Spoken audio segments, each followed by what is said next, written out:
Hey, welcome to my stream. This is Tiger AJ. Nice to see you on the stream and the chat, and thank you for keeping the masses happy while I was desperately trying to get this going at Twitch again. It is really sometimes frustrating. Sometimes it is working with a Steam key alone, sometimes it is working only if you really log into it, and sometimes it is not working at all. Now it is working with a Steam key. Anyway, we're 2 hours early today, so if you wonder why that is, this is obviously because of the soccer matches that will be on later in the evening at 9 o'clock Central European summertime. And I don't want you to miss this because of my stream. We will be back in Switzerland today. And talk about train protection systems that we have on the Bernina line. In Switzerland on narrow gauge railways. It's ZSI-90. Actually, it should be ZSI-127, the Siemens Trainguard system nowadays, but it is not, because the system has not been implemented by Rivet. Instead, we have the old legacy system that those trains ran on for decades until recently. But up until 2025, from what you can read on the internet, the Rhätische Bahn wants to get the whole network to ZSI-127. What is a quite interesting thing. This is why I wanted to discuss it at least a bit, even if it has not been implemented in the game yet. But what it can offer, and maybe someone at Rivet or Dovetail Games can be bothered to think about implementing new safety systems to the trains and the DLCs. Yeah, the first service that I want to do today is a shunting service to showcase something that I have just found out that Rivet implemented in this DLC. Maybe it has been implemented in other DLCs before, but this is where I have seen it first. And come on, why is it always that you can drop back to the main menu when you first try to go into it? Poschiavo morning shunt. We're starting actually in a shed. And actually I've been wondering a couple of times, why is it not possible to make the sheds accessible in a shed? Yes, in a train shed, obviously. Not in a Class 66, but would be a shed as well. This has been possible before. But what is new in this whole thing is that we're actually starting in a shed. Train is sitting in a shed. This is the wall. There are the buffer blocks, and there are the doors. And when we're setting up our train safety systems, this is what we will be talking about, the Sicherheitssteuerung and Zugsicherung induktiv. Let's have some lights. Let's have some lights at the back. Let's have some lights for the passengers, so that we don't forget this. Tuned on. Have some lights for ourselves as well. We don't need wipers. Reverser. Brakes. And now look at this. This is really a nice touch. Whoever implemented this, it's really beautiful. We can start in the shed, and the door is opening for us so that the train can come out.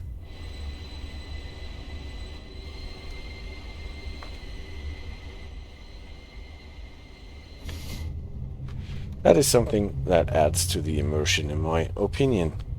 Another thing that I have actually done and tried doing is to work on the FPS, and I have found a setting that actually works, at least as long as I'm not streaming. Maybe the streaming will hit the FPS hard again, or at least when I was not streaming with the settings that I am at now, it worked quite well. Sometimes it drops a bit, but not really below the 20. Most of the time we're running on steady 30, but is not much, but enough for my TV that I'm playing on anyway. Yeah, no fork this time. This is why I'm actually choosing the services from the timetable, so that I can at least start with good weather and no fog. We are in a quite heavy gradient here, where we stop our train. And now we have to go back. Actually, we went up here the ramp so that we can go across the crossover and switch over to the other line. It's nice here, right? It's early morning in Poschiavo Valley, and I'm not exactly sure what this parking mode here does, but it is used for switching sides so much, it's for sure. Let's see if we can get this cap here deactivated in a way that we can activate the one on the other end again. I think we have to turn off safety systems, but I'm not sure. Maybe this is for the whole train. And one thing that I have always wondered, if you're on the open track and you're switching sides, what do you do with your lights? Because now I'm turning off the lights here, and now I'm sitting here on the track with the train that is not lit at all. Do I have to make two tours between the cabs, set up the one on the other end before I switch off the lights here? That is a thing that I've always been wondering what I would do in this situation in real life. So, anything else that I need to do? I activated the parking thingy, I turned off most of it, and unlock it from this end and go over to the other side.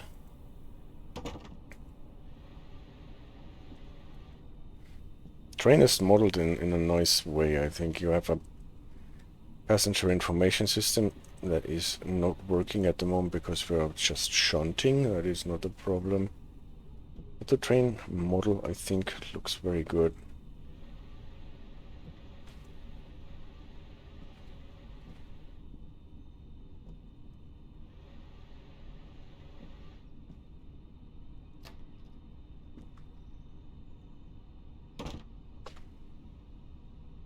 So if you're having trouble finding the key to insert here while we're standing up, then it is much easier. Vigilance, safety systems, lights at the back.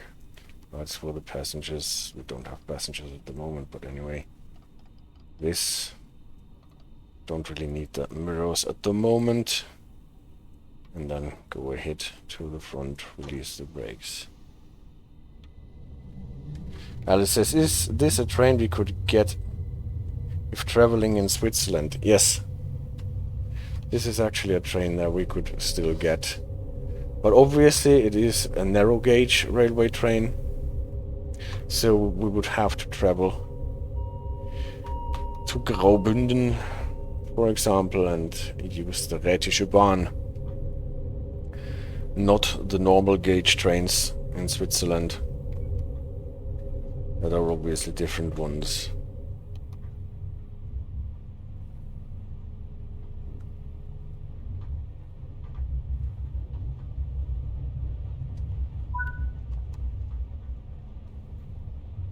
So, we're going through the station, out on the other end.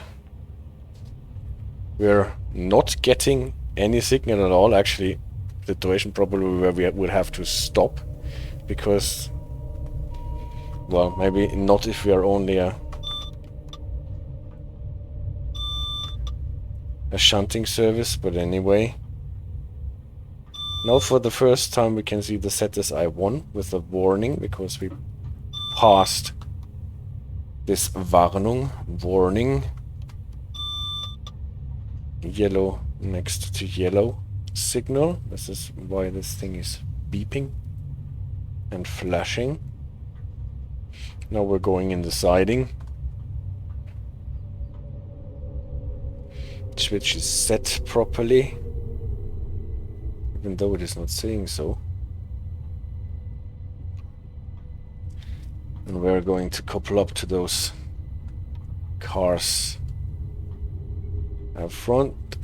in front of us. This red signal is not for us, it is for the adjacent line. Now the sun is coming out on the mountains. It's beautiful. What is not so beautiful is that you never can really couple in a way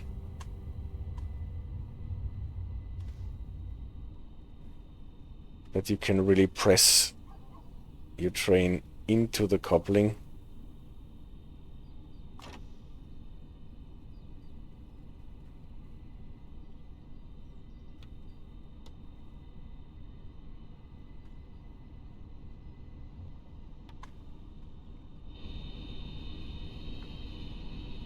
Right, so this is actually a distance that you would probably not want to couple up in real life, but you would want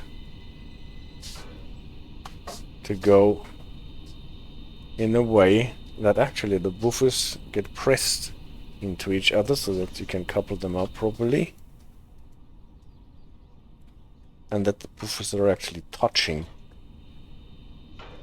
when the trains are coupled. And then you click on coupling and the trains are set back, poof, like this, and then the buffers are not touching anymore. So this is ruining the effort a bit, in my opinion, because you actually play with the throttle and the brakes to couple up in a way that the buffers are compressed, that they are buff. And then when coupling it, the script moves the trains again. Parking mode, I forgot to release it here. So, probably no power anymore, even after the train has come to a rest. Again, the thing with safety systems, the lights on this end, we don't need them anymore. Those lights we will get from the other side. Parking mode, is it activated now or is it not activated? I think no, it is activated. Instrument lighting back to normal. That we will light from the other side. We can actually already light the light in the cars in front of us. Nice. Anything else that I forgot? Cruise control to 25, otherwise we won't be able to activate the other cab, probably. Let's see if it works now.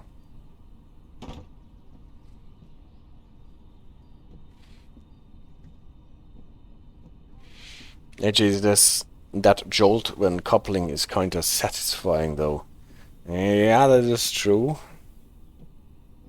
I think this is especially satisfying if you're doing this with American knuckle couplers and the cars go into each other like clonk, and then they are there.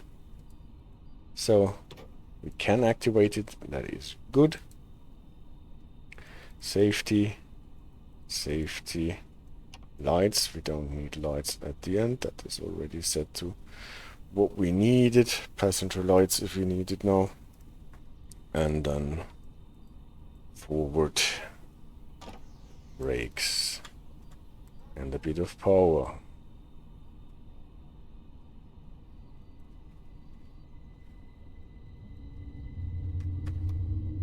Let's see what the game is doing with us with the signals that we are getting. Shunting back and forth is sometimes a bit confusing for the signaling script. Here we are getting a clear shunting signal. Now we can pass.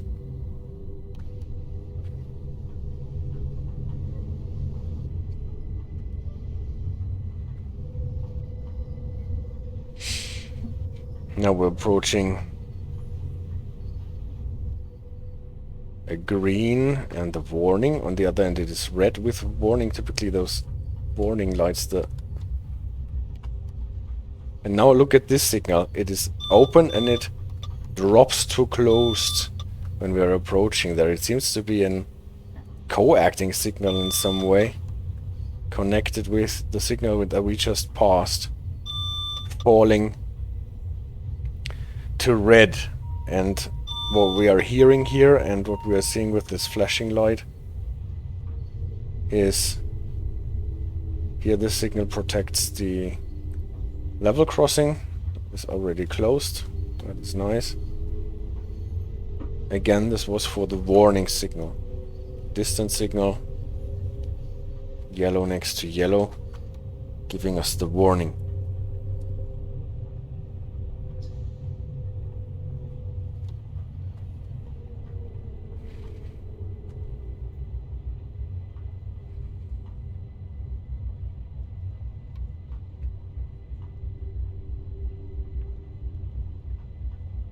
So, signal in front of us, the shunting signal is closed. So we have to stop here.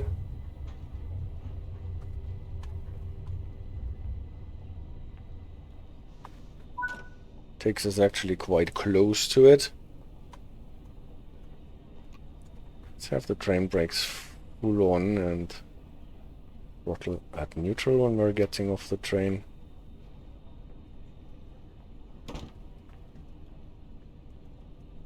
And the idea of this service is actually that we are getting our EMU on to the other end. This is why we are uncoupling the cars again that we just picked up from the siding and are getting this EMU to the other end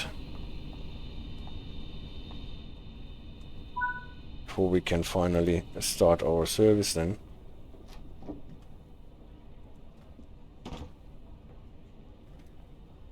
Now we don't need to do the setup thingy. We're getting a Fahrtbegriff 2 signal here.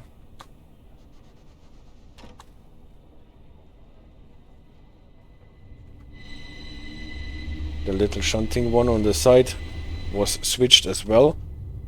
You have to be careful, that sometimes does not happen actually, even if you're getting a proceed aspect on the main signal. Sometimes co-acting or additional shunting signals do not really follow suit, and then you can spat out.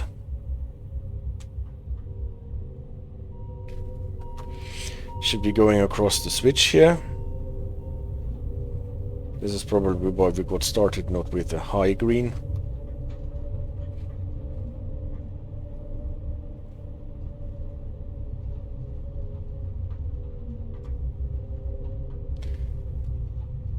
But with a green over yellow.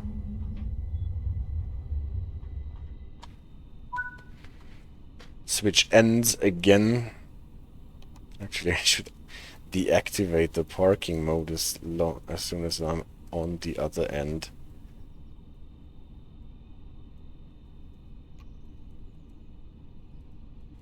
But I'm still not entirely sure what the parking mode actually does. Not warning. We should have turned on our tail lights. Then there would have been something to turn off. Now we're sitting here again with no lights at all.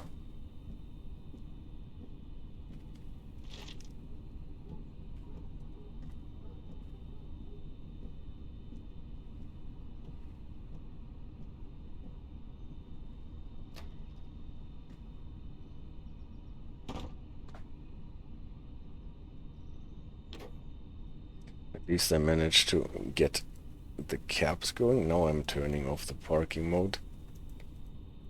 Safety lights at the front full. Oh, let's not forget the tail lights. Mirrors we don't need, that is off. Passenger lights are probably on anyway. because at least we left them on. Can get the instrument lights down a bit because they are always a bit annoying. Reverser, brakes, and we go.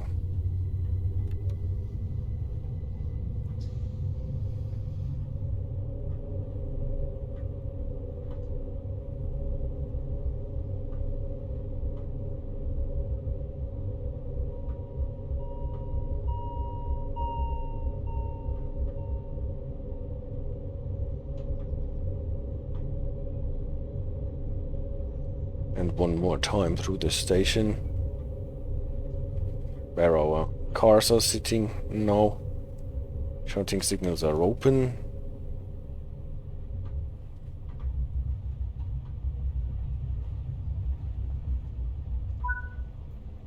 We passed. Now we are open shunting signals. Now we are actually getting a proceed aspect here. Open shunting signal here.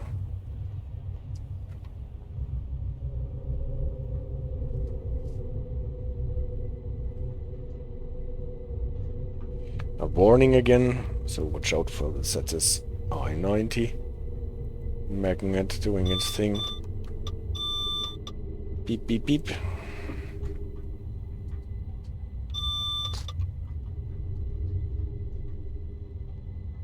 Now we are stopping here.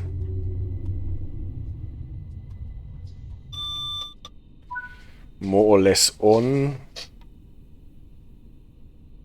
the level crossing.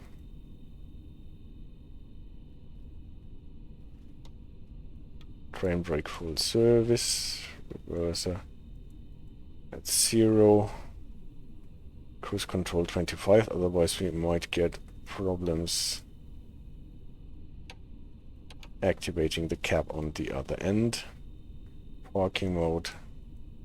Safety systems.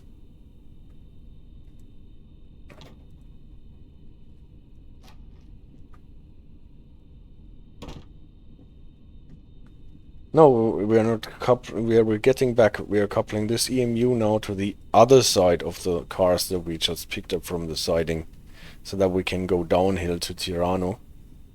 That is the idea of this running around all the time.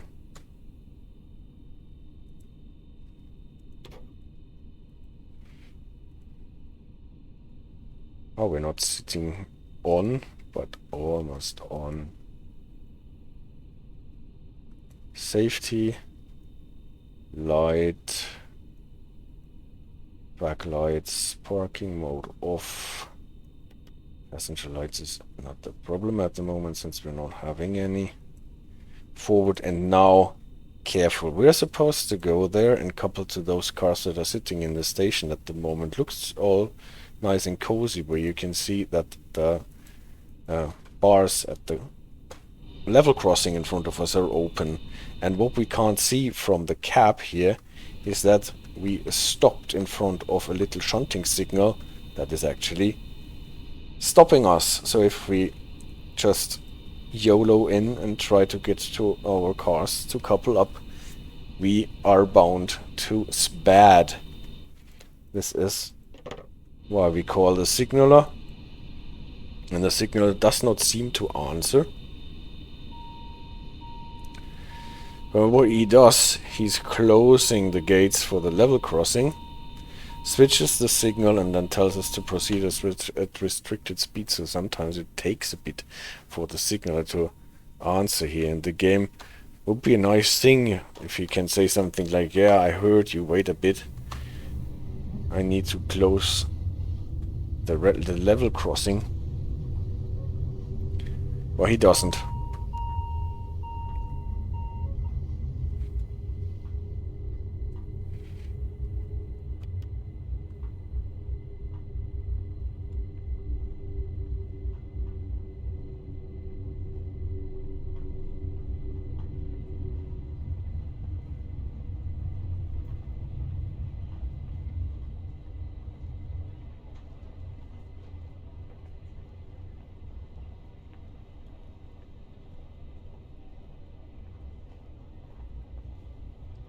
So the satisfying jolt for coupling up.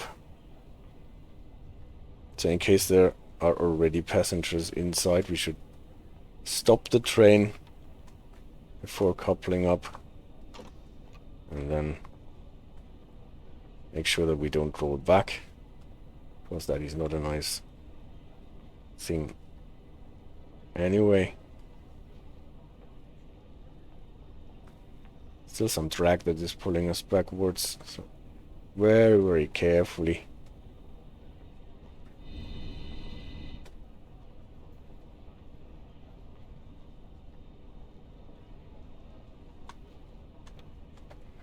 Where did we end up with our coupling? Yeah, not touching, but that is actually the distance that the game wants us to have for coupling.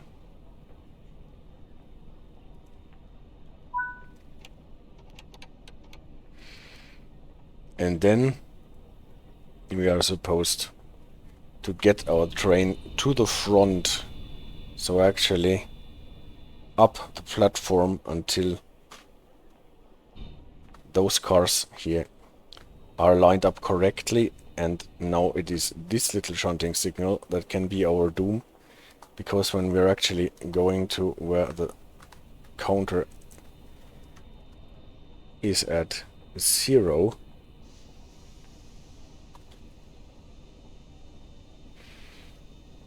we might get a problem with this little shunting signal here.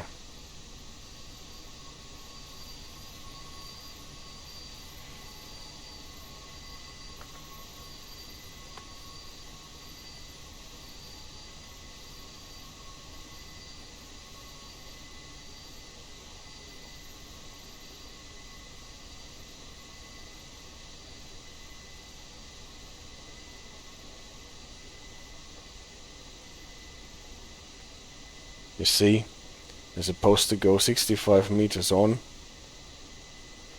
but the cars are getting closer to the shunting signal.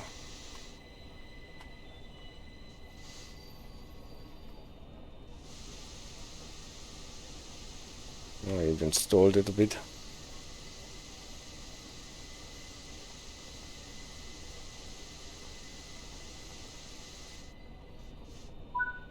Yeah, and there were like 50 yards left on meters left on the counter. So if you're running this counter to 0, so that actually you as a driver are in the 0 meters or 1 meter points, then you're sped out before that, because the cars are passing this closed shunting signal.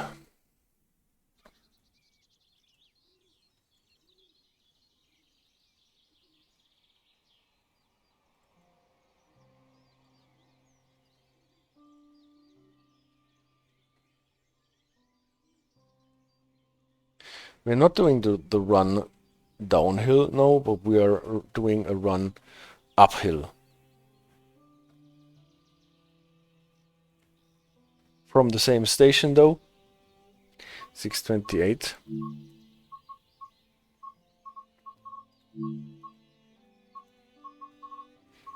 This one from Poschiavo is more or less in the middle of the line, uphill. And again with good weather, so probably, or maybe we are not bothered with rain and fog, and we can actually enjoy the view downhill. Because now we're climbing. Poschiavo is more or less the point where you are really start climbing up into the mountains. Liebe Fahrgäste, das Zugteam der Rhätischen Bahn begrüßt Sie im Regionalzug nach Cavaglia, Alp Grüm und wünscht eine angenehme Reise. Bei Fragen stehen wir Ihnen gerne zur Verfügung. Allegra, signore e signori, il personale di bordo della ferrovia Rhetica vi dà il benvenuto a bordo del nostro Regio Servizio per Cavaglia, Alp Grüm, e vi augura buon viaggio. In caso di domande, riferitevi al personale di bordo. Allegra, ladies and gentlemen, the train crew of the Rhätischen Railway welcomes you on board our Regio service to Cavaglia. Alp Grüm and wishes you a pleasant journey. If you have any questions, the train crew will be happy to answer them for you. See, did you notice that the Italian voice pronounces the name of this one station that we will be passing through differently, and differently from what it is spelled? The German and the English voice says Cavaglia, and this actually corresponds with what is written. Can you see it here? Yes, actually here, Cavaglia, G-L-I-A, whereas the Italian voice says Cavaglia, as if the G and the L were switched around. So A-L-G-I-A, Cavaglia. Is that a bug from the Italian voice acting? Or is this actually pronounced differently in Italian?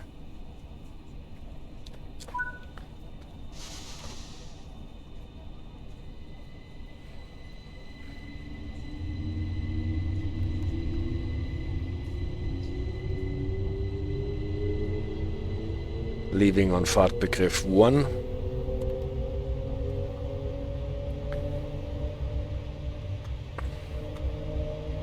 And yeah, I've also tried to make my peace with the cruise control, and I think you can use the cruise control as long as you don't trust it. And always be nice and cozy with the throttle brake lever to adjust it in a way that makes it more or less impossible for the cruise control to overshoot.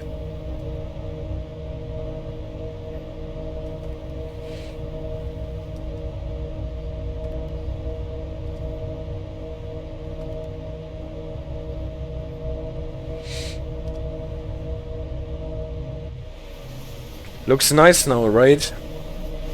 This is actually a point where you get the highest drops in FPS.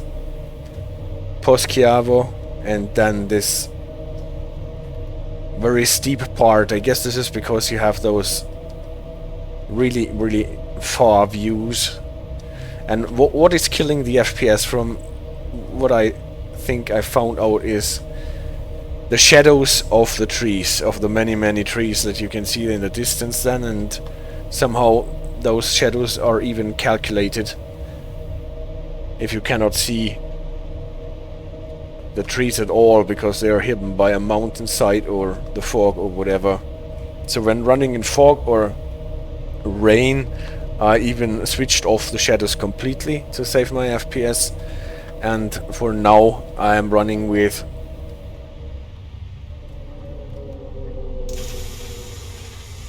why we are getting something that sounds like an emergency brake here. I don't know. We're not actually getting an emergency brake, but you heard the sound as if... Or did I do that? Did I overreact with my brake handle? Well, anyway, I have to rewatch that. This is a hidden limit to 30, by the way. You don't see that announced. There is signage missing. Actually, there are some mistakes with the signage. And Amy in Orbit on the Dovetail forum took it upon her to write or gather all this stuff together in a Excel sheet and send it to Rivet Games. And I really hope that this will lead to Rivet fixing it. So here you always have to compare it with your root knowledge. So at the moment we're at 30. It is supposed to climb to 35 for us. What agrees with what we can see here on this screen. So as soon as the train has passed the sign, why we're getting a starting sign here is arcane, by the way. Because that should be a limit. Only makes sense without the 30 limit in between. Now we're back to 35, can accelerate a bit. A drive-by!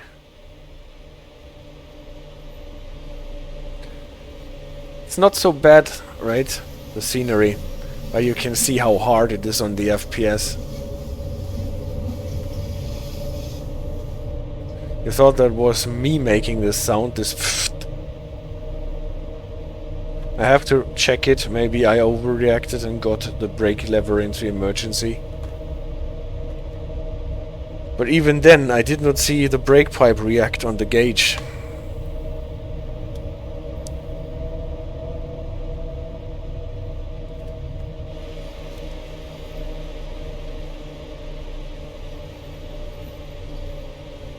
So this part here is extremely beautiful. And extremely hard on the FPS, as you can see.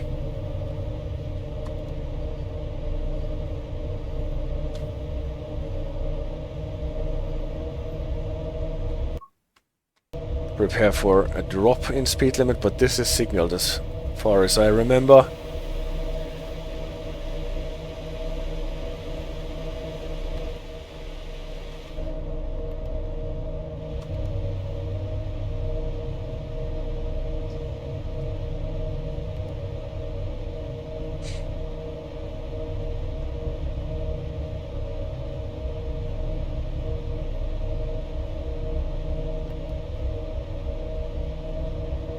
Not that I know, AJ. Drop to 30 announced. Here starts the 30, drop to 25 announced.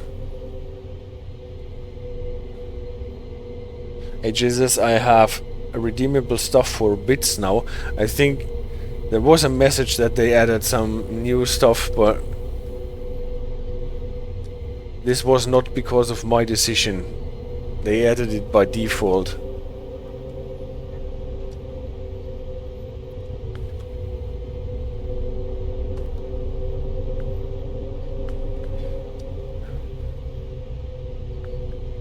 There's this little nice bridge here. You can see how the pantograph is going up and down to adjust.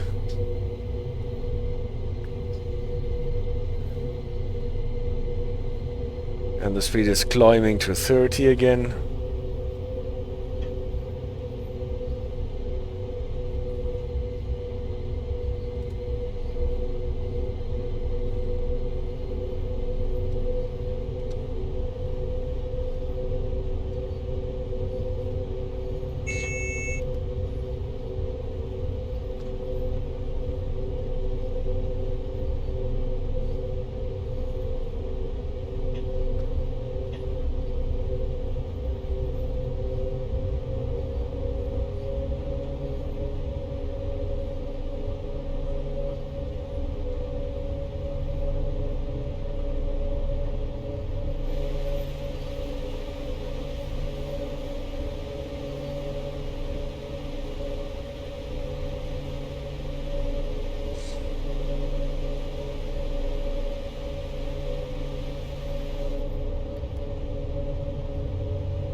Except for this cut of mountainside over there.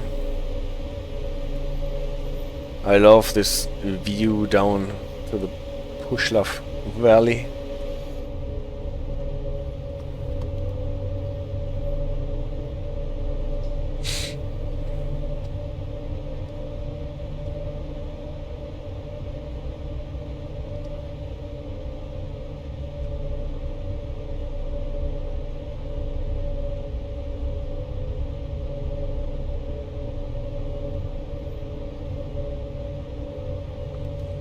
As soon as you're past Alp Grüm and up the next step in the mountain, then the FPS is golden again, because then you are in an area where there are no mountains anymore on the mountain sides. No mountains, no trees anymore on the mountain sides. And No trees, no shadows, no FPS problems. Let's see if we get a green light here at this green signal from the magnets in front of us. Yes, we got the green light here for Fahrt. So that was the ZSI-90 saying hello. That we will talk about in the presentation today,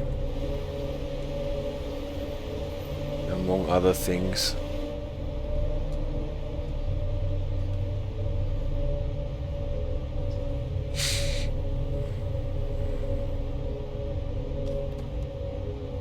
Level crossing.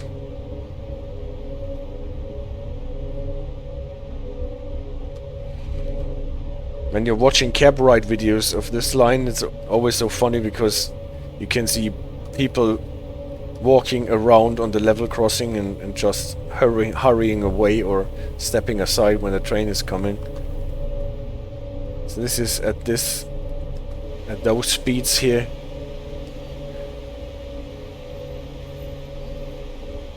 Not so super dangerous, but look at this. So for this, Rivet takes the cake in scenery design, in my opinion.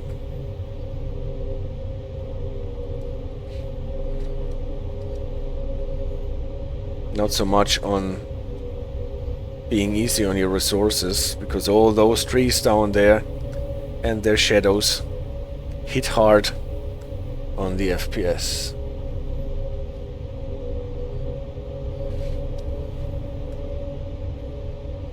Now we're getting a warning signal. Let's see if we are not a warning but a slow down to 30 signal, and we're getting a warning.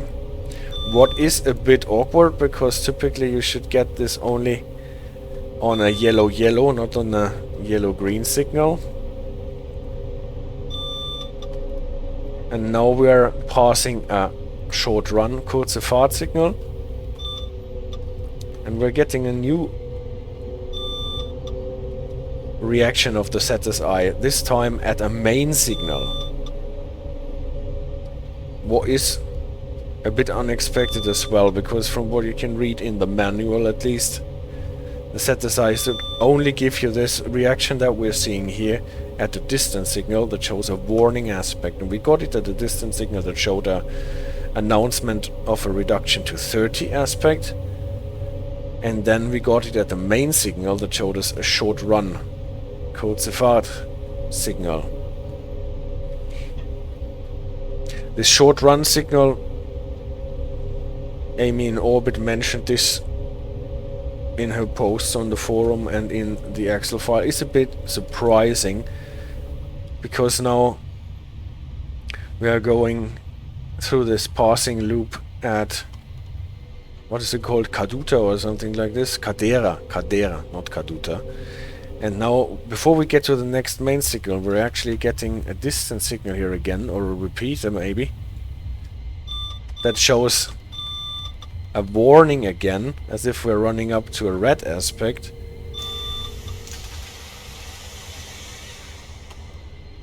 We're getting this weird sound again. But we are let out by our Fahrtbegriff 2 without the red signal at all. Why it is showing us the clearance for departure here is another thing that is questionable, because we have never stopped there. So technically we would not need a clearance for departure, probably just a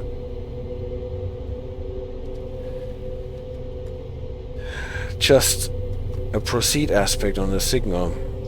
But anyway, I don't know this for sure. But a lot of things that strike you as odd when you're going up here. Caduta, no, Cadera. Yeah, well, you can watch one of the cab rides. There are one, or there are at least one for each direction.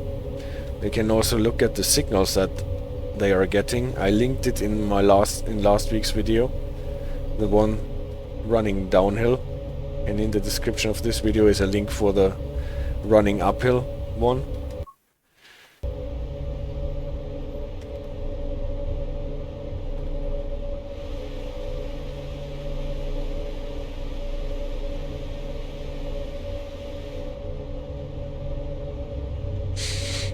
Well, this climb from Poschiavo to Alp Grüm is a really steep part. Now we are supposed to are allowed to go to 45. Is that what? But it is not what we can see here. We can see a 35 here in the upcoming speed, but not a 45. It's also a big gap between passenger and freight trains here, 25 and 45. Maybe this is another bug too. And I guess it is as beautiful in real life. No, we're actually getting a 45.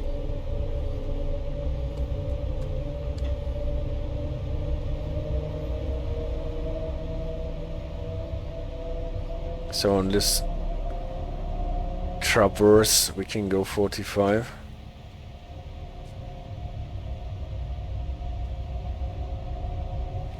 But must be prepared to slow down to 30 again.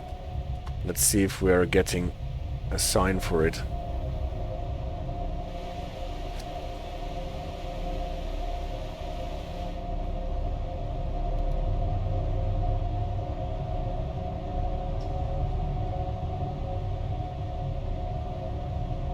Yeah, here is the sign for the 30 reduction.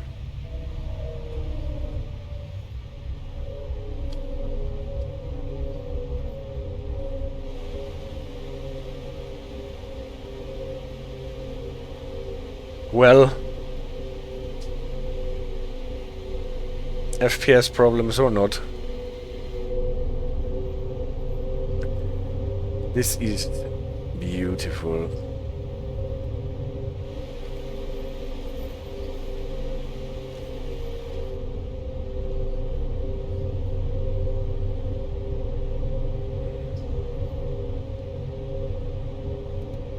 Listen to the voices when they announce the next stop. If they again make the difference between Cavaglia and Cavaglia.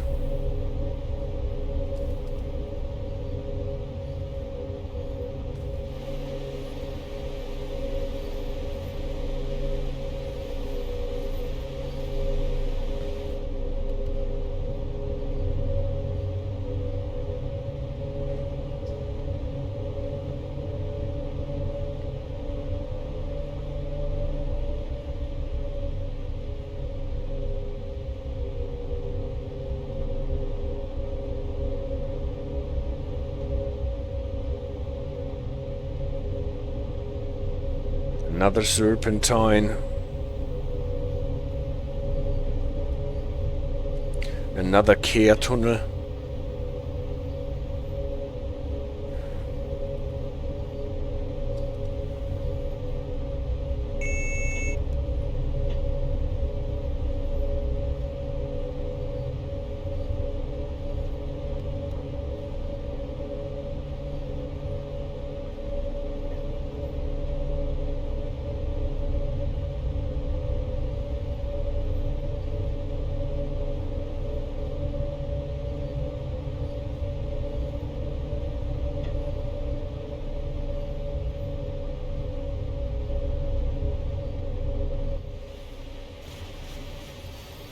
Why we are always caring about those empty freight cars is actually a bit beyond me. A green distant. There are magnets on the track, so we should get a green reaction of the ZSI. And we're getting it. We're getting it. This is a green main signal. There are no magnets on the track protecting it, so we're not getting any reaction.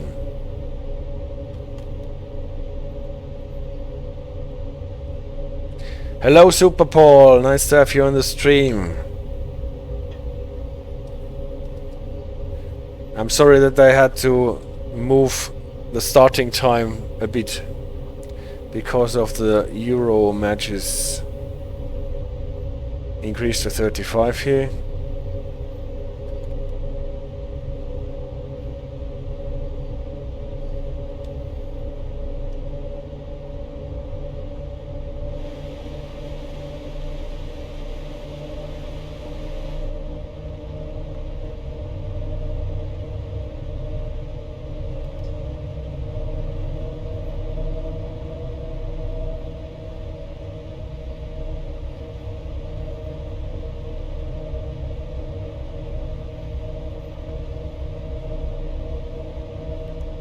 Yeah, because of the soccer matches. They start at 9 Central European time and I did not want to get anyone in trouble because of them. And since it is Germany, Switzerland playing and I'm running my trains in Switzerland, even more so.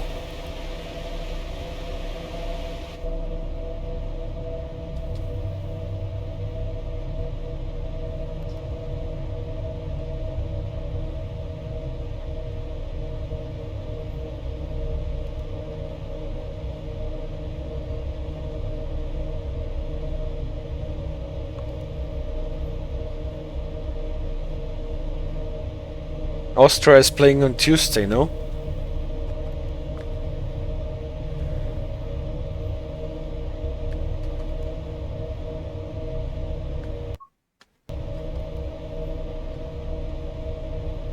Limit to 30 incoming.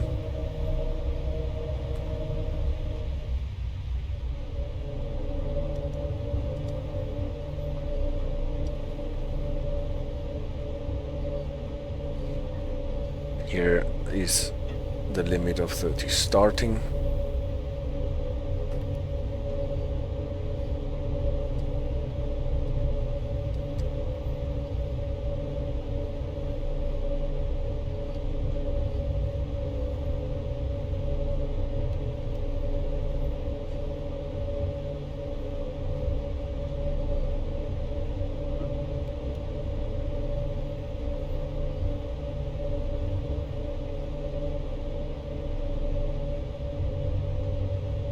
Now we're getting closer to Cavaglia.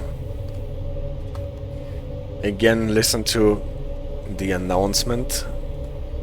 What the ladies are saying here. We might get some signals when approaching Cavaglia.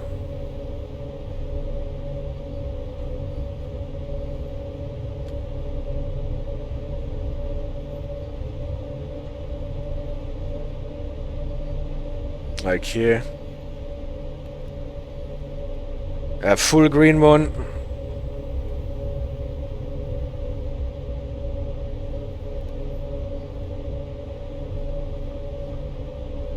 And now we're driving into Cavaglia. Speed increasing here. Careful because here it is easy to overshoot. Prossima fermata, Cavaglia. See?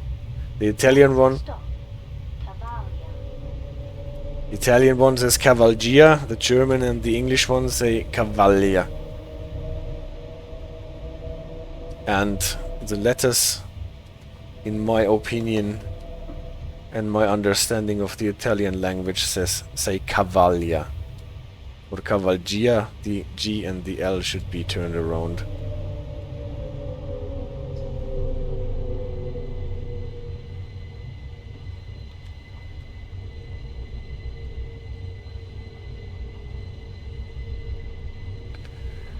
At any rate, we are going to stop here.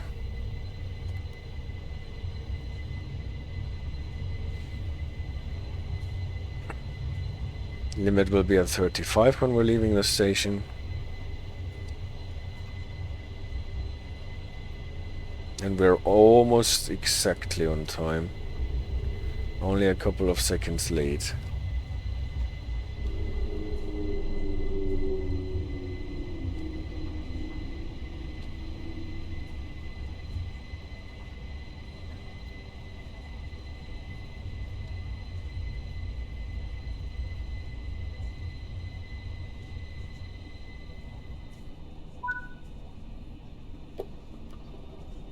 "17 seconds late, yes. That is okay, we can live with that. On this mountainous climb here. Yes, Paul. The presentation is starting now, you did not miss anything." And he says, yes, against Poland it was good for Austria, but I think against the Netherlands it will be very hard. I guess that is a different story. But I'm quite positive that Austria will be in the round of the last 16. So, but still, this is a hard group that Austria is in.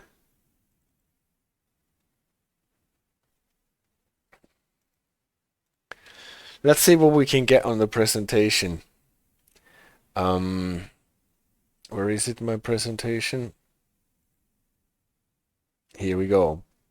So what I wanted to do today is to recap a bit what we've already heard on the Arosa-Linie and expand it with the news that we learn here on the Berninalinie and what we cannot learn here on the Berninalinie because it is not implemented.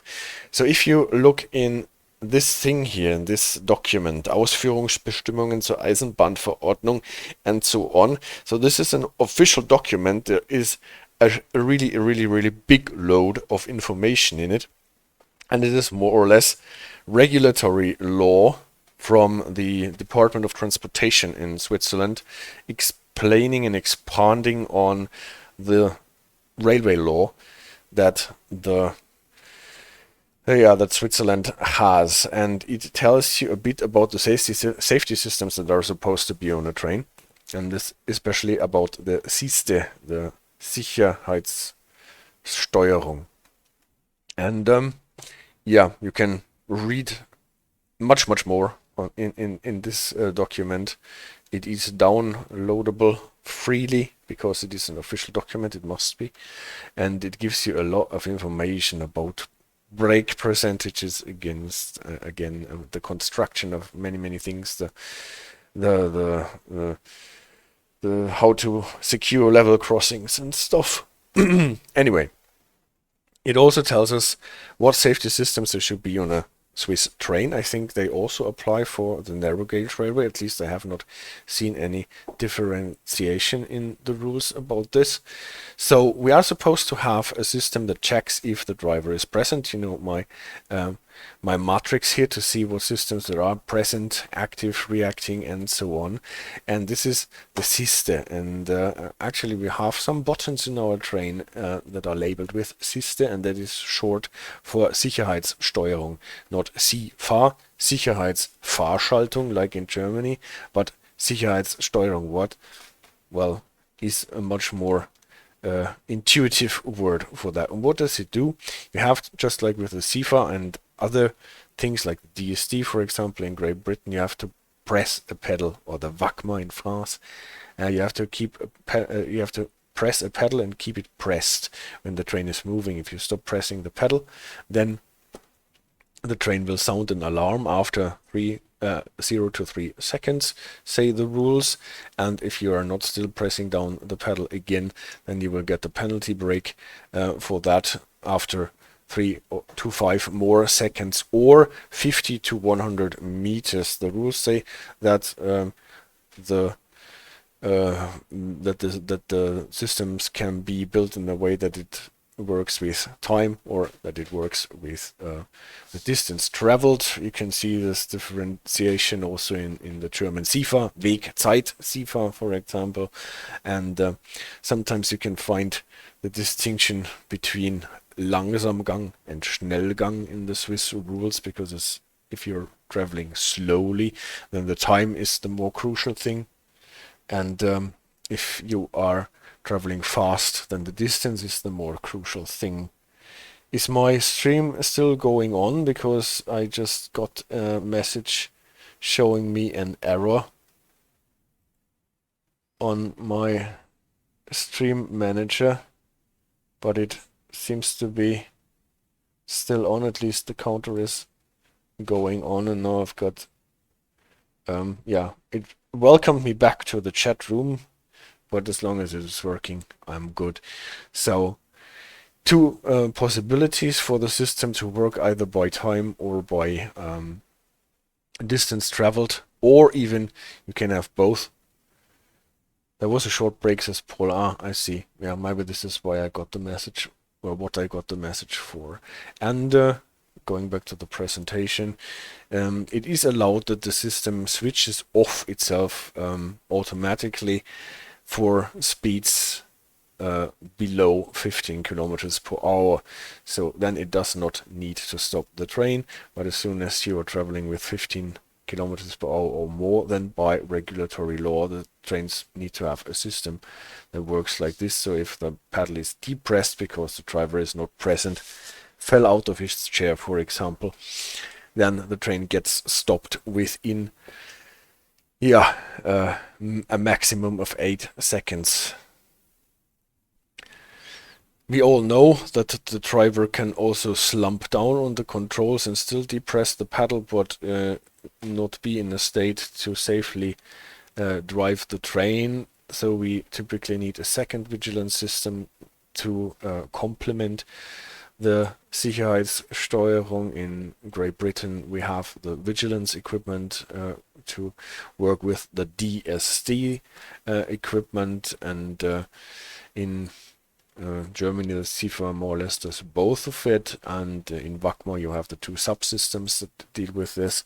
It is the Wachsamkeitskontrolle, what is vigilance control if you translate it, and that means that you have to operate controls, especially brake, power, handle, sometimes the horn, and so on. And if you fail to do this for a certain length of time, and also do not release and press the pedal again, so depress it and press it again, you know that thing, or press a button that can override this thingy, then you will get an alarm again after 30 to 60 seconds, say the rules, or 500 to 1 point, or 500 meters to 1.6 kilometers.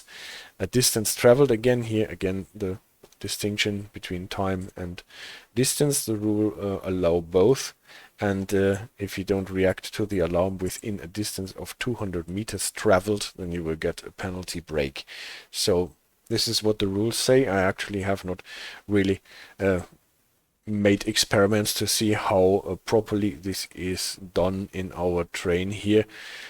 Don't know if the Allegra trains in real life use distance or time in that context, or what they actually do, but this is what the rules give us. And a bit like this, the systems in the Allegra should work. We have one button to turn on the whole thing. This is the SiSte, the Sicherheitssteuerung button. If you turn it off, then the whole system is not running and you are violating the law. So you turn this off, and then you should get the Wachsamkeitskontrolle. You can sometimes hear the alarm beep. Different color here, by the way, because the rules actually say that those 2 alarms must be different. And I've not tried actually to stand up. We can do this later, whether the system is reacting then a bit like a deadman pedal before we sit down again, because the game always simulates us sitting down. When we are sitting down, it simulates that we are pressing the pedal, and if we are operating the key associated with it, then we are depressing and repressing it.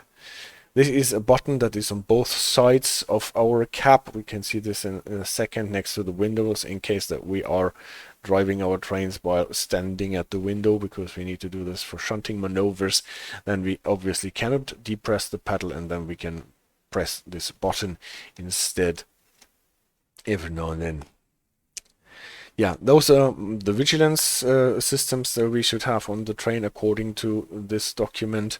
And then this is typically not enough, because we need a system that checks and supervises whether the driver is reacting to signals, at least, not necessarily to speed restriction from track speed, but at least to signals. And for this, we have talked about this on the Arosa line already, the ZSI Zugsicherung Induktiv 90 system that has those 2 magnets, left and right, and we will look at it in a second. And it has 2 main functions actually. One is to give us a warning if we are passing yellow next to yellow, warning signal that warns us that the next main signal is a stop signal and showing a stop aspect, and then we have to acknowledge it. We will get an alarm that reminds us to acknowledge it anyway, so we cannot we cannot prevent the alarm from going off by pressing the button early enough, and it's still after pressing the button the alarm will go on to remind us, and the yellow lamp on our cap will flash to remind us, just like a bit like the sunflower on British trains that we just passed yellow distance signal, and if we fail to acknowledge it, then we will get a penalty break, just like with the AWS system. It also provides a function to stop us from, not from, but after passing a signal at danger. So like the 2000 Hertz magnets in the Austrian and the German system and the PZB, this system will shoot us down when we are passing the red signal. Again, it is not preventing the SPAT, but it is mitigating the outcome of a SPAT incident. And also we can build overspeed control loops. Today, unlike last time when we were talking about the ZSI-90, I will go into how to build overspeed control loops with the ZSI-90. It's a bit difficult because you don't really get a lot of sources of it, but I will discuss the little that I have been able to find out. So ZSI-90 is the system that was on the narrow gauge railways, especially on the Rhätische Bahn, as the system of choice up until a couple of years ago, when they started to modernize the system, because obviously if you compare this system with like ETCS or other system, Axis or even KVB in France, or you don't have is brake curve control. What you don't have is stopping trains from running up to a red signal, and we can only mitigate the trains. We can only stop them when they are passing the red signals. Actually, that then obviously calls for keeping free our overlaps behind the signals. We cannot use them for other trains, at least not in a safe way. And so this called for a more elaborate system. Last thing here, this is the button that we have to press. This is actually a bit funny because we have one button to the left and one button to the right, and both look entirely the same. The left one is for activating the system, the right one is for acknowledging the alarm if you're using your model. If you're using the keyboard short, it is unfortunately so that we cannot split the different functions, like operating the pedal, operating those buttons here, and operating this button. They are all on the same keyboard shortcut, so we cannot split that up and disconnect it. So one button actually does everything that we need to do to operate the systems here. What was the new system that also is able to control a reaction to track speed limits and signals, and has a brake curve control and stuff? That would be the ZSI-127, the Zugsicherung Induktiv 127. That is also called, well, the proprietary system is the Siemens Trainguard system. And that looks like this. So if you find a panel of that kind, sometimes those two panels are not next to each other but on top of each other. You have this one that has 4 digital display possibilities that give you some sort of arcane display settings, a bit like the KVB systems. You can also get the dashes for the system is working. Not as intuitive as the Axis system that gives you actually a reading of the speed that is controlling you to, but more complicated. We will get to this in a second when we discuss this system in depth. Just to connect this, if you have this in your train, then this system here is supposed to be running on the train, and this is the system that, from what you can read on the net, all the lines on the Rhätische Bahn network should be outfitted with up to the year 2025. So quite soon we should have this system in the game. It is obviously not implemented. We are still running on the old ZSI-90, so we are running on the version that is historical, as it used to be before this system was implemented here on this route. I don't know if Rivet is planning on implementing a system of that kind. I guess it is always quite a big thing to implement new safety systems, especially if your signaling system and the old safety system is not really working perfectly. well, so I understand the reluctance, but still, those are the things that make train simulations interesting. How does the ZSI-90 work? We go back to what we have already talked about on the stream on the Arosa-Linie. We have, this is just so that we can see this is a succession. The signal is supposed to actually show a green aspect. We will see if we get to this later, what I managed to do with this aspect here, and a progression to a stop signal, and we will see how this works out with our ZSI magnets. Just first attention to this. This is our line looking at it from above. This is our train, and we have magnets on the track that look a bit like this. You can actually see them in the simulation. They are different, the left one and the right one, for a reason, because the right one, if you are running up to it as a train, is a permanent magnet. So a magnet just like typical magnets that you can put on your fridge door or whatever you want to do with them. It has a north pole and a south pole, and you know from playing with those magnets as a kid that the poles of the same side push each other away, and the south and north pole attract each other and stuff, and this stuff you can actually use to communicate with a train in a way that makes you independent of any electricity that is supposed to run here for the at first, at least for a failsafe state.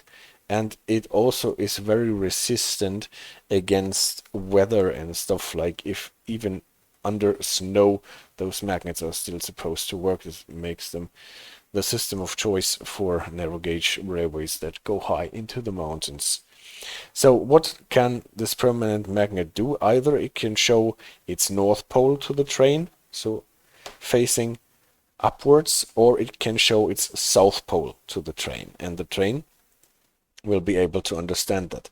Whereas the other one, the left one, is not a permanent magnet, but it is an electromagnet. So we need some juice there for this magnet to have a north and a south pole, otherwise it will be off. So it's a coil, obviously, of a wire, and if you send current through that wire in a coil, then you will create, maybe with a metal core in it, an electromagnet with a north pole and a south pole. And if you change the polarity, so send the current the other way around through that wire, then it will show not the north pole but the south pole, for example. So we can actually use this electromagnet to either show a south pole or a north pole or nothing at all.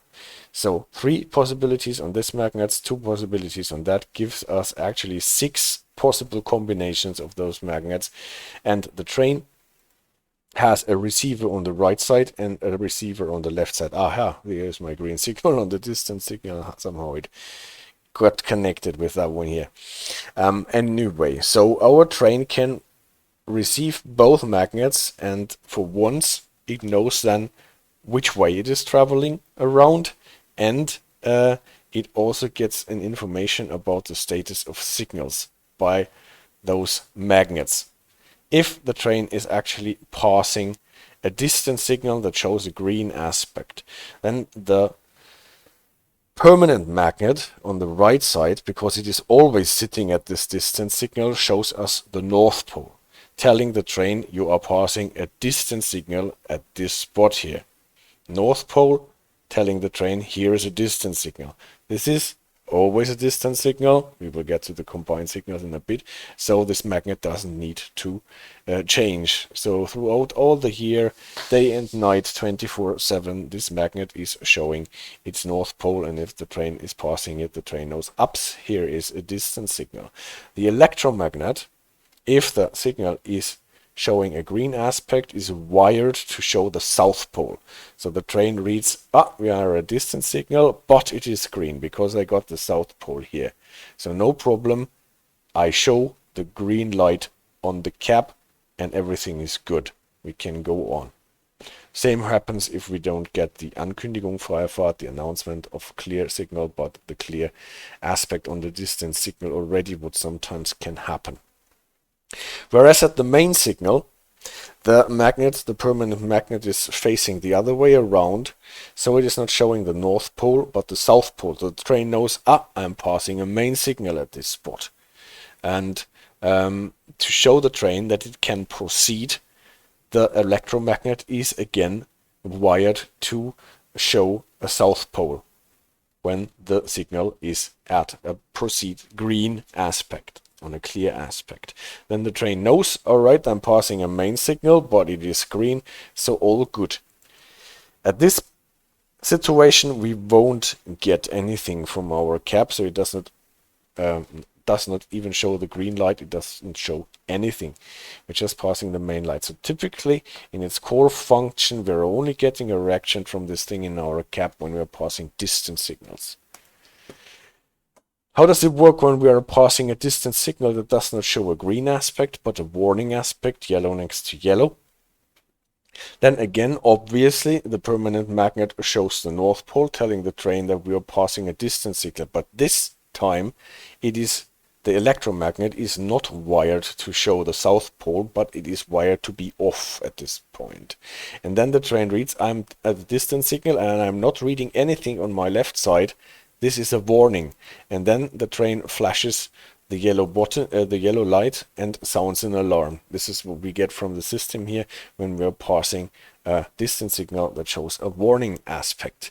And then we have to acknowledge it within 5 seconds by pressing the ZS button, and otherwise we will get a penalty break, because then the system thinks that we missed the warning signal. A bit like AWS, again, we're passing a yellow signal and the train is happy as soon as the driver says, yes, I got it. And then the system doesn't do anything anymore. It just starts, or it keeps on flashing and beeping a bit to remind the driver, but then it relies on the driver to actually stop at the red signal. If we're getting a penalty break, the indication here will turn to a red light. Every time we're getting a penalty break and stop, then we will be getting shown the red light here. And then we have to stop our train, and to recover, come to a full standstill and hit the acknowledge button again, and wait for the brake pipe to refill, and then we can go on with our train. Typically, sometimes we have to set the throttle level to zero, and then we can go on. Obviously, there are rules, probably also in Switzerland, that you cannot do this without trying at least to reach your dispatcher and ask him what to do, telling them that you got a penalty break and if it is safe to go on. After we acknowledge it, everything is cozy. This thing is flashing and beeping, but we did not get a penalty break. We are running up to the main signal. The repeaters typically are not secured by the magnets, so we just see them, the repeaters, but we don't get any more reaction from our system. And at the stop signal itself, we are trusted to stop our train. If not, we are passing this magnet here, again, just like with the signal here. The right magnet is a permanent magnet showing the south pole, telling us we are passing a main signal. And now on the left side, the train is reading nothing, not south pole. And that tells the train, oh, this is a main signal that is red. We should not ever have passed it. We should not be in this situation. Immediately, without more ado, penalty break, red light, stop the train, and hope that we will come to a stop soon enough before anything bad happens. You can see the idea of using the off aspect on the electromagnet for the worst aspect is a fail-safe thing again. If we are losing the energy to actually energize our electromagnet, then it falls into the worst aspect that it can show. So we will get false positives for warning and false positive for stop, but this actually better stop the train once too much than once too few. And this is the idea about this system again. What do we need the North Pole on the electromagnet for? At least two things that I have been able to find out. One thing are those signals. there are sometimes signals that can work both ways, as a distance signal or a main signal.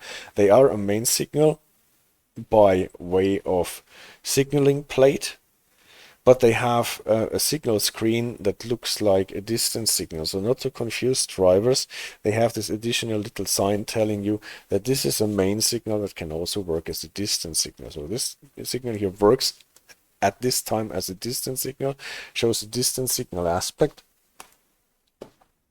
And to make the system work with signals of that kind, since it is a main signal, it must have a south pole on the permanent magnet, because otherwise we could not show this aspect here if this signal is showing a stop aspect.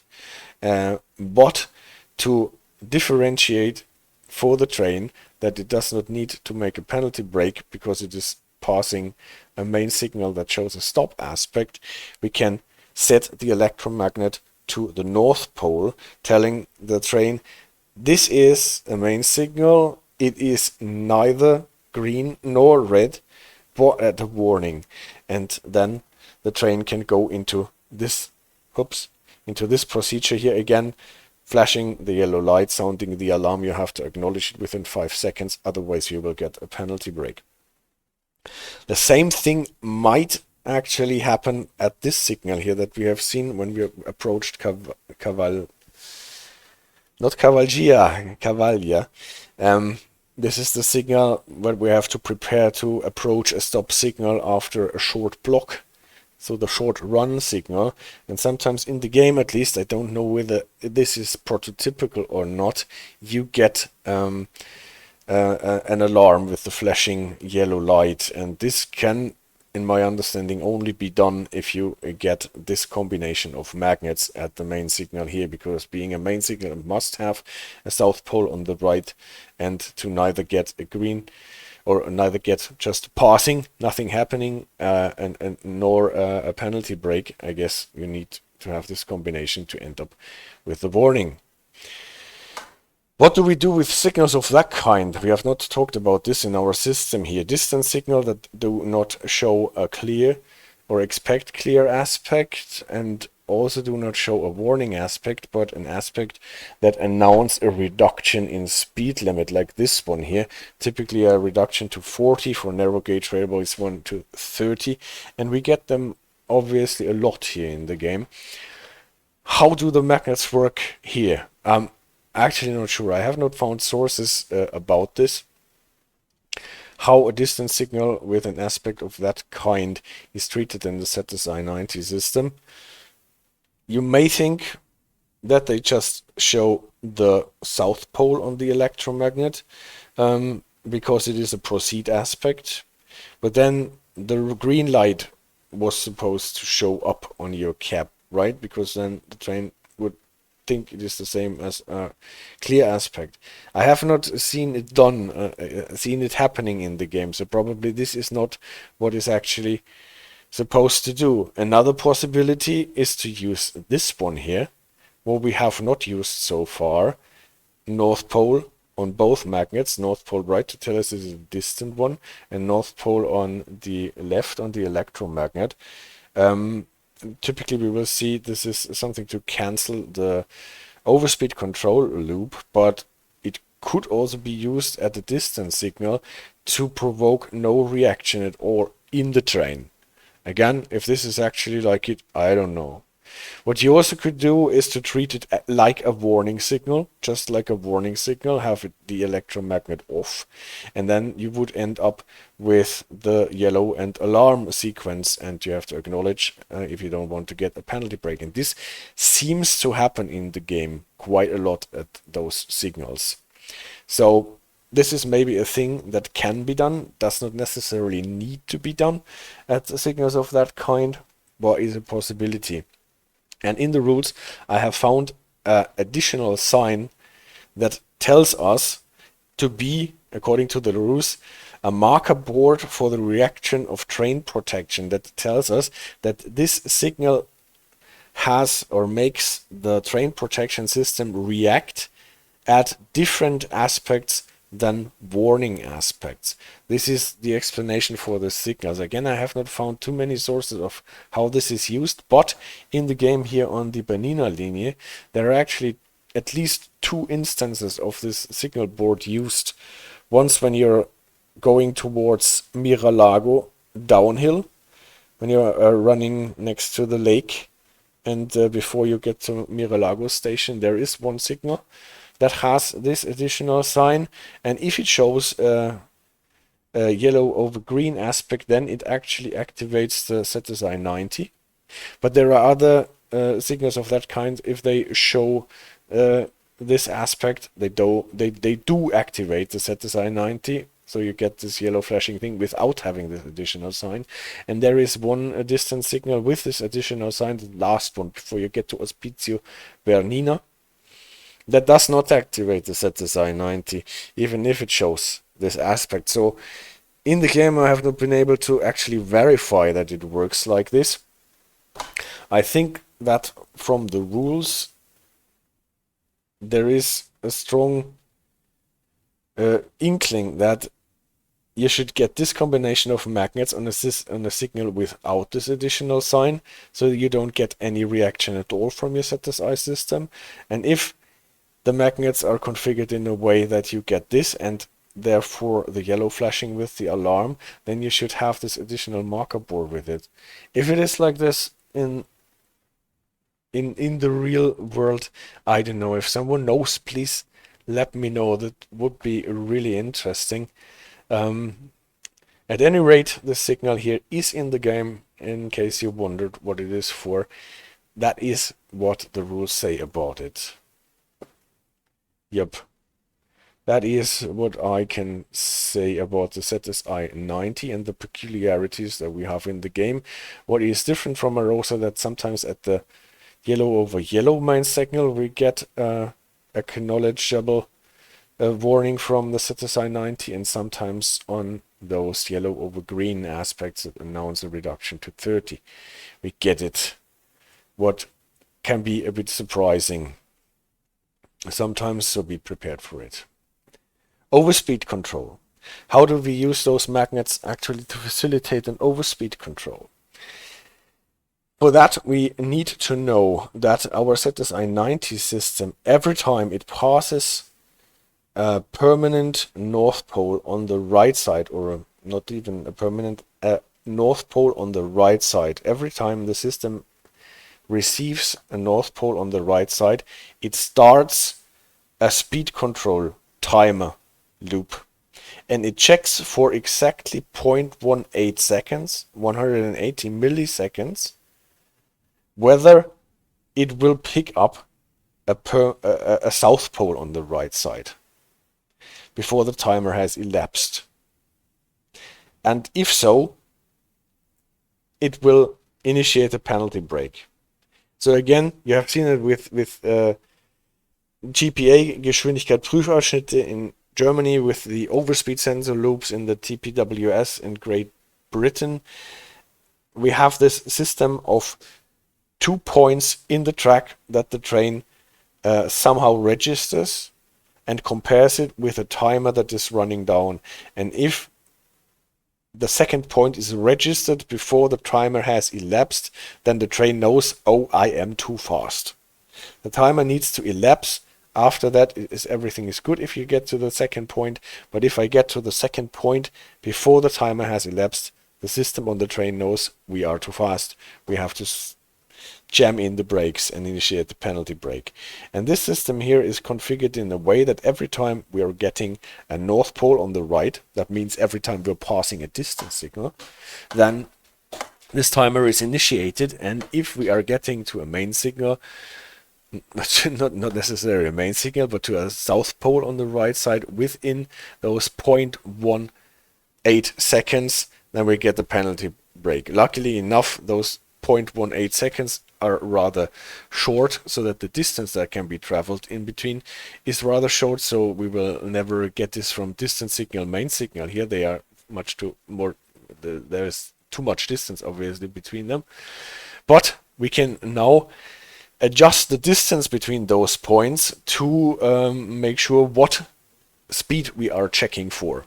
For example, if you use your calculator and convert or can see how much distance the train travels at a speed of 20 km, you will find that a train traveling at 20 km per hour is traveling 1 meter in this 1.8 seconds. Just divide your speed in kilometers per hour by 3.6 to get the meters per second, and then multiply it by 0.18 seconds to see how much distance the train is traveling in those 0.18 seconds that the timer needs to run down, and then you will find the distance that the train is traveling in this length of time. And if you do that for for different speeds, you will find this quite a linear correlation here. So if you want to check for 30 kilometers per hour, we need to space those two magnets with 1.5 meters. If you want to check for 45, for example, then we need to space those magnets with 2.25 meters in between, and then the train can be controlled by its own system to the speeds in questions. If you get a situation like this with a North Pole on the right and no signal, no magnet on the left, just like when passing a warning signal, it should also initiate the yellow blinking light and the alarm in your cab, and the need to be acknowledged, and if not, a penalty brake. So also an initiated overspeed control loop should end up like a warning signal at this point. But there is a possibility to suppress this by activating the left magnet as a North Pole again. So North Pole suppresses this timer being used. Overspeed control suppressed. So then we won't be getting any yellow lights, no alarm, no need to acknowledge, and the train will not be controlled for overspeed. So if we don't want this, we can light up the electromagnet as a North Pole magnet. But if we don't do this, then we will probably get the same reaction from the train as when passing a warning distance signal, a distance signal showing a warning aspect, right? And I am not sure if there are instances in the game where this reaction from our ZSI-90 system is actually supposed to be as an overspeed control going off at this point. This is hard to verify. I have not seen magnets on the track that you would expect in an overspeed control loop, but maybe it is. So it is a possibility. Don't know if Rivet knows about this. I have no idea if this is actually implemented on the Berninalinie, whatever. From what the little that I have been able to find out how those things are implemented in real life is you get examples like this. Main signal. Not showing an aspect at the moment. If it is showing a clear aspect, obviously on the right side at the main signal, you always have the South Pole on the permanent magnet to tell the train you're passing a main signal. And if the signal is green, from what we have learned on the slide before, you will get a South Pole on the left side. So the train knows everything is sweet and cozy, I can pass. The signal, it is green. If the signal is red, from what we have learned, this magnet is off. So we cannot pass here at this point. The train reading this main signal, no magnet on the left.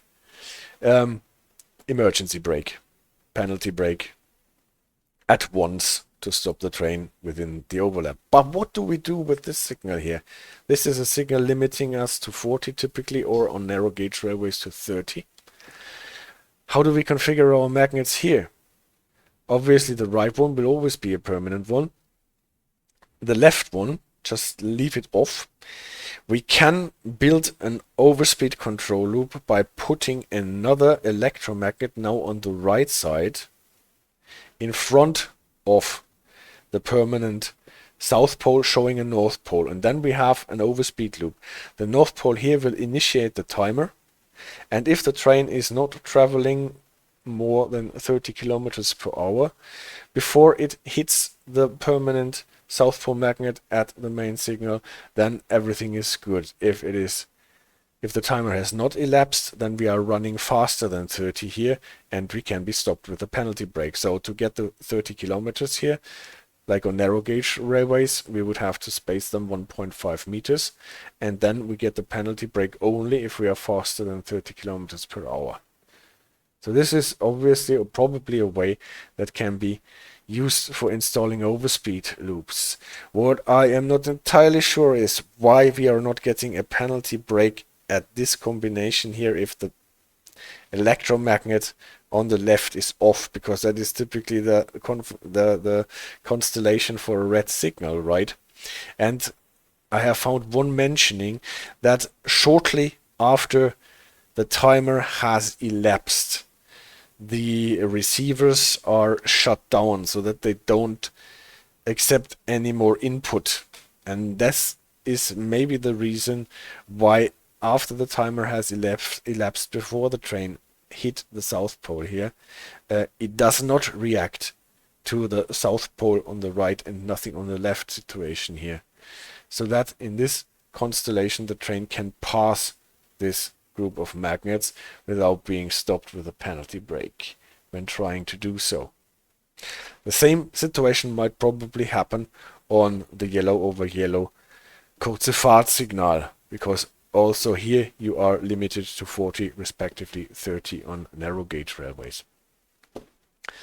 Yeah, without signals you can even have situations where you can control the train versus two different speeds. Like this, build an overspeed sensor loop. Here it is just the normal arrangement. Let's say 1.5 meters for a check for 30 kilometers track speed, for example. But for example, if you want to adjust this to different signal settings, you can put a second North Pole here on an electromagnet in front of the permanent magnet here.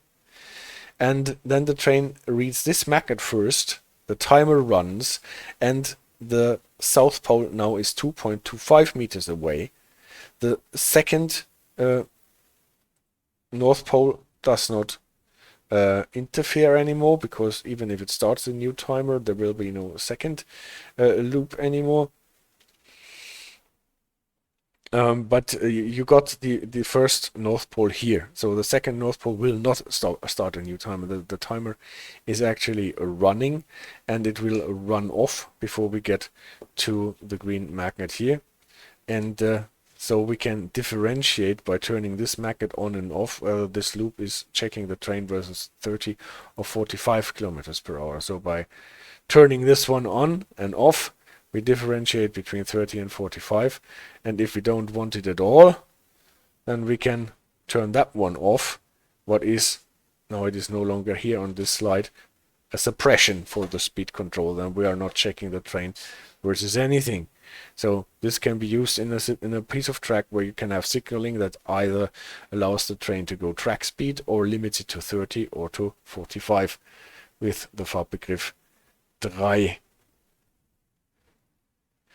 If this is something that can happen on a distant signal, like here for example, I don't know. It does not really make a lot of sense, because this signal does not require you to slow down to 30 at this point already.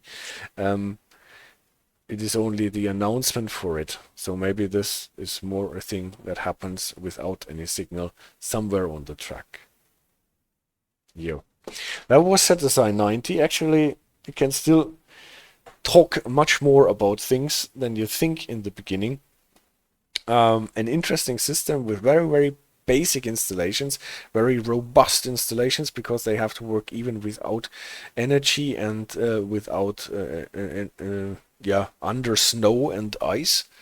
And interesting what stuff you can build with simple things of that kind. Now to the ZSI-127, and what you can see on the screen already tells you that this is a thing that is much more complicated. Why I'm starting with this picture here, if you have watched my ETCS videos, then you will recognize this again. This is the slide where we discussed what channels of communication there are between the interlocking signal control, the dispatcher, and the driver in ETCS. And we had the channel 0 here with the red lines, with the signals that are seen by the driver to react to it, wayside signals, and the talking to the dispatcher on the radio, channel 0, red lines. Then communication, pink channel, via the balises, those balises in the track that can be picked up by the train and that tell the train about the status of the signals, about upcoming speed limits, and so on. A lot of stuff. And that are shown to the driver via the cab signaling in the ETCS, even on level 1, full supervision already. And then channel 2, where we send this via radio, where the dispatcher is connected with the radio block center and the train is picking it up with the GSMR radio, and it is not only used for talking to the driver but feeds what it gets from the radio block center directly into the computer that then shows the relevant information to the driver on the DMI, the driver machine interface, with the cab signaling, after it mixed it with some input from the balises about positioning and stuff. So this is ETCS to start with. And why am I talking about ETCS when I want to talk about ZSI 127? Because the interesting fact is that the system ZSI-127, although the stuff that is on the train is not ETCS equipment, it uses the line-side ETCS equipment, the line-side electronic units, the balises, and the Euro loops that there are for ETCS use. So it runs with a different hardware on the train on the hardware that is in the tracks, and that is interesting. In my opinion, at least. You can read about systems of that kind in this standard here, ZBMS standard, that describes how systems of those kinds for narrow gauge railways that don't migrate to ETCS are supposed to be built. And for example, this Siemens Trainguard ZSI-127 system is one of them, or I'm not sometimes it reads like they just explained this system and made a standard out of it, but at least in theory it is possible that there are different systems that work more or less the same. So what are the specifics of this ZSI-127 system? One thing that we need to know: we are not using radio communication for the data. Obviously, the driver will still be able to talk to the dispatcher on the radio, but we are not getting signaling information via the radio block center. We don't necessarily need a GSMR for that. We still have a radio connection, but not into the computer. And Superpaul says, what is the maximum speed that can be driven with ZSI-90? Because I could imagine that with those magnets the should not be so high, so it still works well. I'm actually not sure if there is an inherent speed limit. Typically it is used on narrow gauge railways that have quite slow speeds anyway. I can try to find out if there is anywhere a limit for trains that run with this system, but I have not come across a given number here. So the fastest speeds that I have seen, I think, are 60 on narrow gauge railways, but I don't know if this is an inherent maximum. Obviously, you are totally right. This is not a system that can handle high-speed trains. It is for those slow-moving trains in the mountains with a lot of gradient and slower speeds.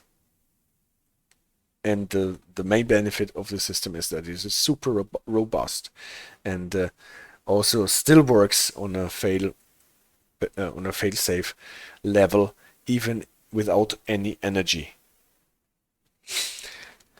Back to the ZSI-127, we have seen it is not using radio communication. It is not a communication-based train control system, but what we are using are the wayside signals and the balises.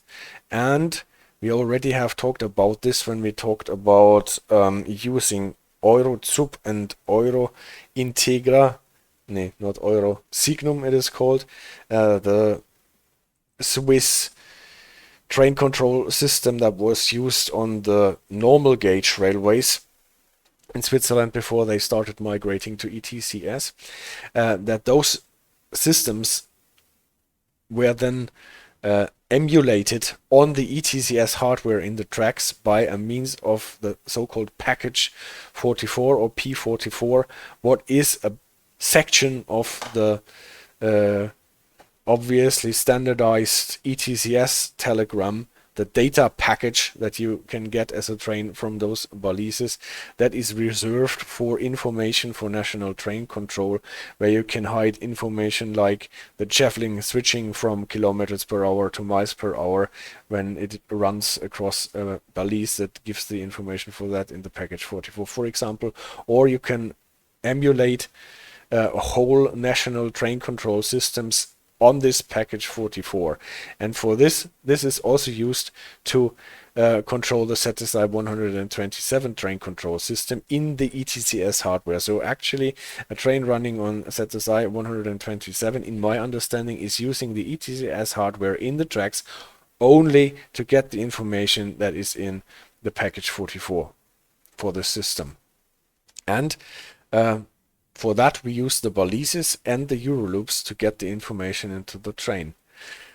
When we're running only on the package 44, what the system cannot do, unlike ETCS level 1, is cab signaling. We don't get the information on the speedometer on our screen as nicely as we get them on ETCS full supervision, what we have seen on the SimRail teams and the one in Luzern-Sursee.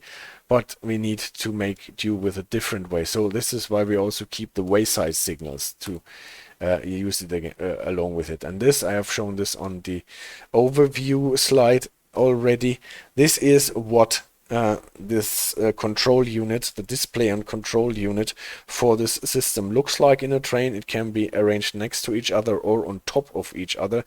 The thing is, you have one control unit, this is the one with the keys here, and one display unit that shows you those arcane digital indications that are supposed to tell you what the system is doing at the moment. Again, like KVP, it is not, as I understood this, giving you, at least not at all times, the speed that is controlling you to, and it is not giving you an advanced view about what the next speed limit will be, at least not in all situations, but you will be able to see from the indications what the system is actually controlling at the moment. There are many more different display situations from what you can read in this standard here. Again, the ZBMS standard that explains that very well as compared to the KVB system, but it reminds you a bit of the KVB system display here.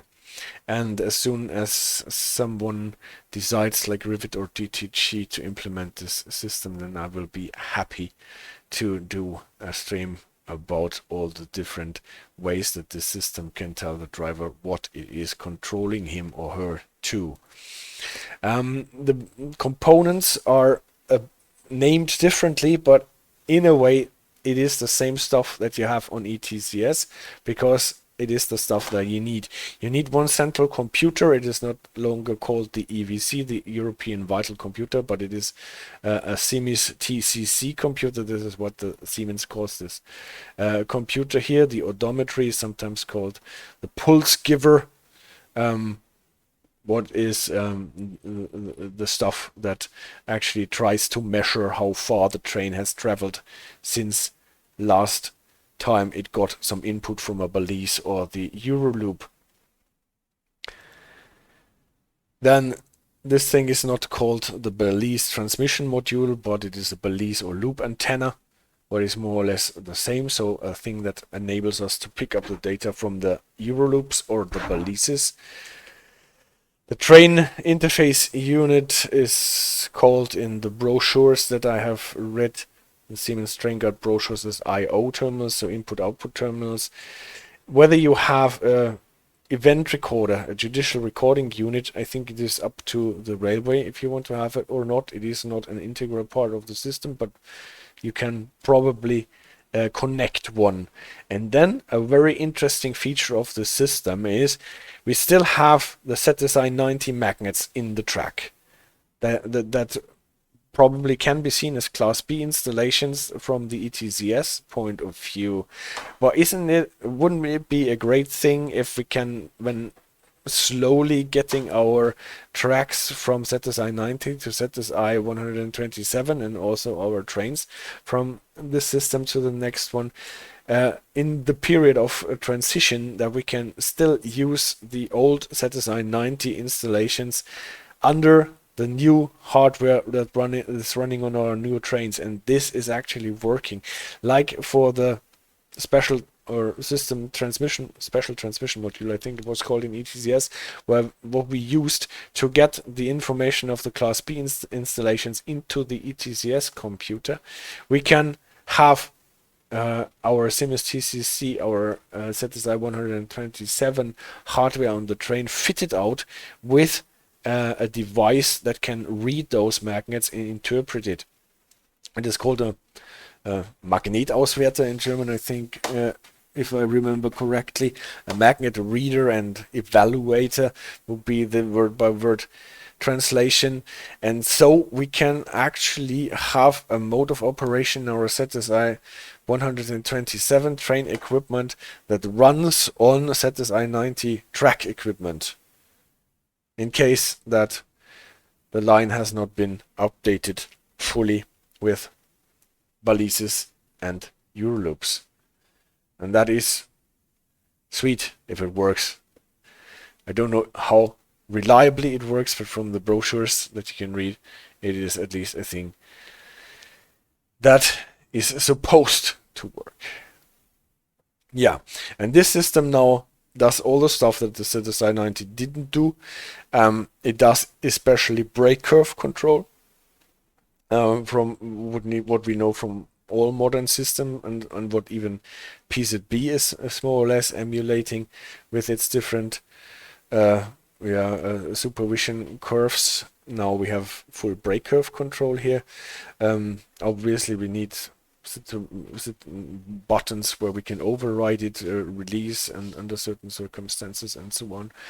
And if we have Euroloops in the stations, we can also stop the trains from starting versus or against a red signal, Anfahrkontrolle in German, or departure hindrance in the Trainguard brochure. But for that you need a constant connection to the system, and for that you need an Euroloop. But it is a thing that can be done. So interesting system, and that is the system that by 2025 should be installed on all the railway lines of the Rhätische Bahn, also on the Berninalinie. I think it is already installed there. If you look at the cab view videos that can be watched on YouTube, then you will find that you see those balise pairs at the signals, typically in connection with the still with the ZSI-90 magnets that are still there. So this is quite interesting to watch in those cab view videos. Then I think this is what I wanted to elaborate on today. Yeah, that is it. I hope it wasn't too confusing, too out of the world. Obviously, those narrow gauge train protection systems are not something that you will encounter anywhere else, but on the narrow gauge railways in Switzerland. But it is always interesting to compare it with other train protection systems and how the same problems are tackled in different ways, and try to make it compatible and affordable for the railway lines. Back for our last bit of the trip. up into the mountains.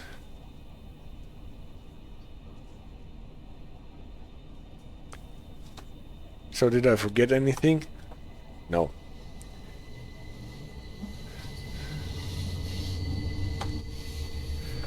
With those freight cars at the end, I have the impression that the brakes on these freight cars release really slowly.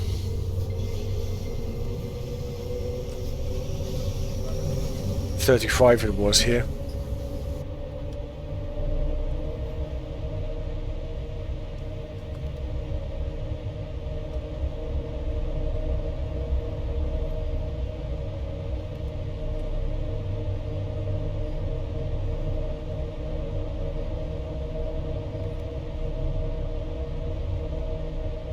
And now we are climbing the next step to Alp Grüm. Oh, somebody tell me that the presentation is still on.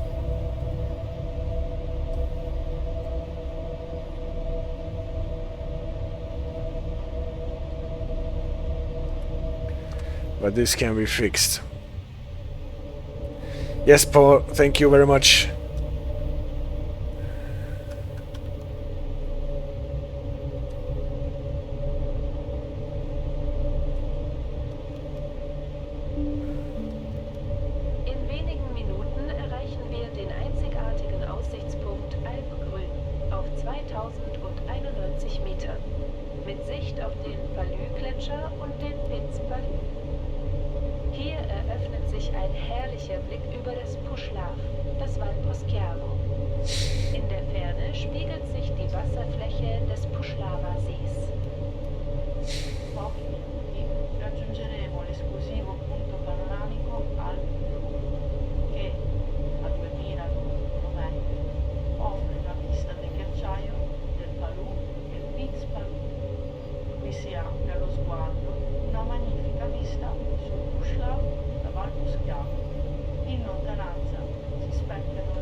Yes, you heard the ladies.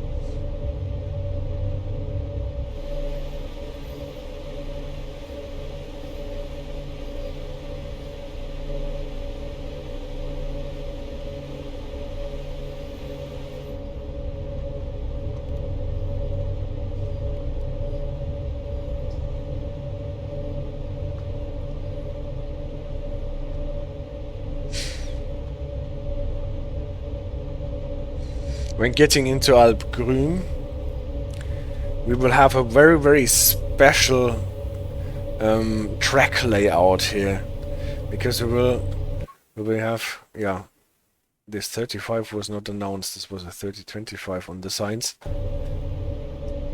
Now it says 30, well then we stick at 30. So speed signaling boards here on this part of the track are a bit weird, but what is weird, but not because it is buggy, but because it is weird in real life, is the track layout when going into Alp Grüm, coming from downhill, because you will have a double track that cannot be used by 2 trains at the same time because the tracks are too close to each other.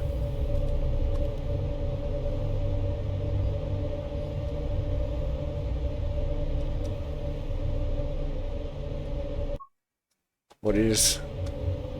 Again, the 35 was not announced, it was only a 30. So the signs here are a bit misleading.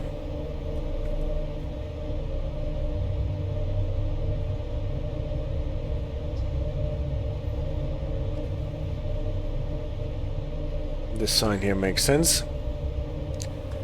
Down to 30 again.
So I hope for you the stream is not as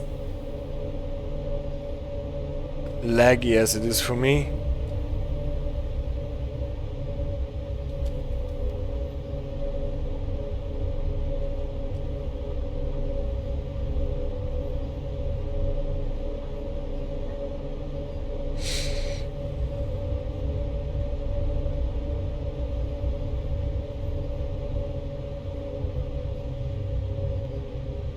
This is the passing loop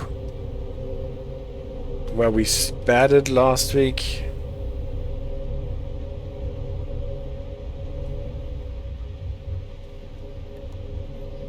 That's cool, and it is just what is coming back to me.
Nächster Halt, Alp Grüm. Prossima fermata, Alp Grüm. Next stop, Alp Grüm.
Ah. Are you hearing me again, AJ? Ah, yes, okay. That was something weird with the switch that I sometimes use so that you do not have to hear me coughing. But then you did not hear my story about this interesting track layout when coming into Alp Grüm.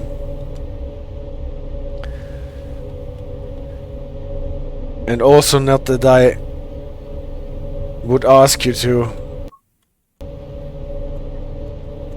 look into this thing that Paul just said, that from our streaming format it cannot be set to 1080.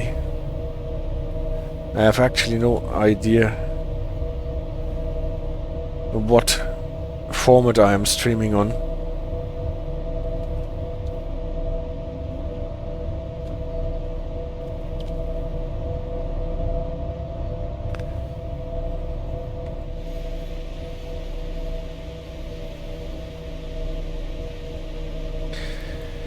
Yeah. Nice thing we did not get any.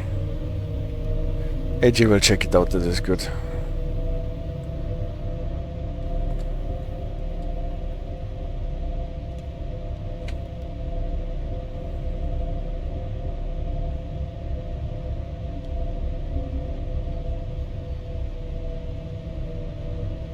And now we are in an area where we do not have that many trees anymore, and after the next tunnel we are probably out of the tree area anyway, and then we have no problem with the FPS anymore.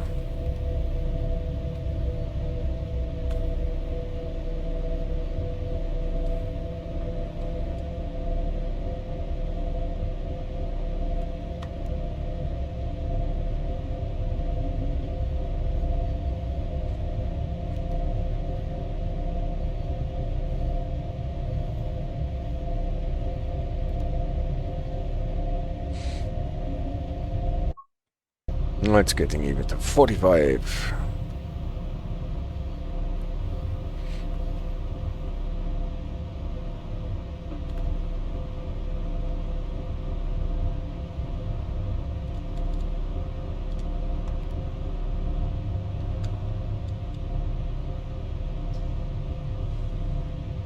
Is it really true that there is a limit to 30? Well,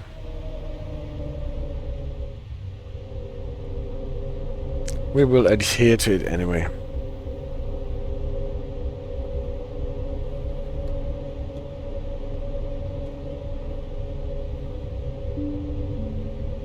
Die Station Ospizio Bernina ist mit 2253 Meter der höchstgelegene Bahnhof der Rhätischen Bahn.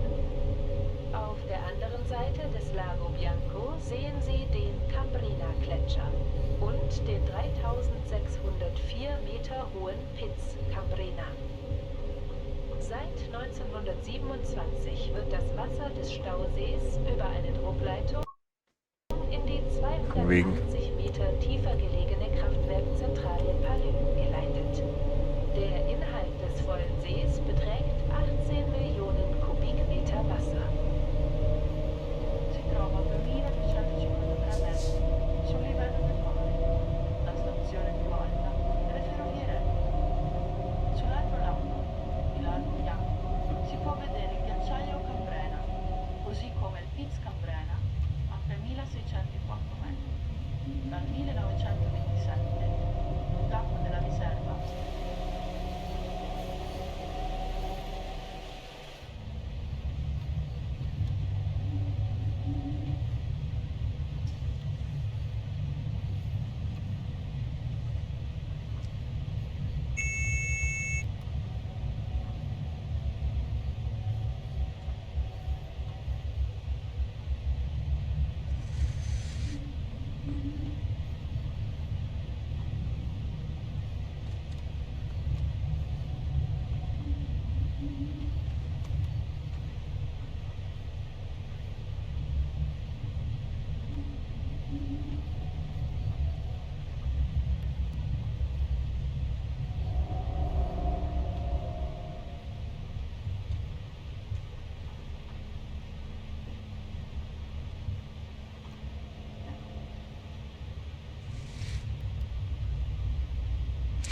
An interesting question also is why we are running according to passenger limits, even though we have those two freight cars with us.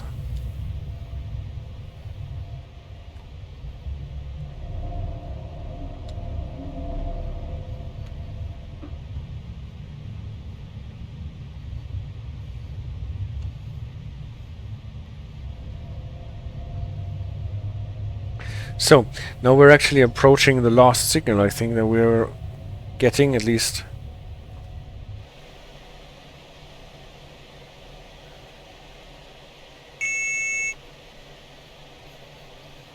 At least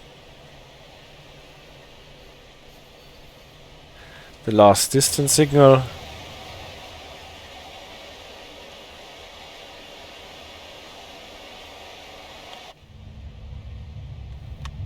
And here is one of those signals that have this additional sign to it that I think I identified as a marker board for telling us that we should actually get a reaction from the ZSI-90, even though the signal is not showing a warning signal, a warning aspect. So this triangular sign here, we are not getting a warning aspect, but a warning that we are getting reduced to 30.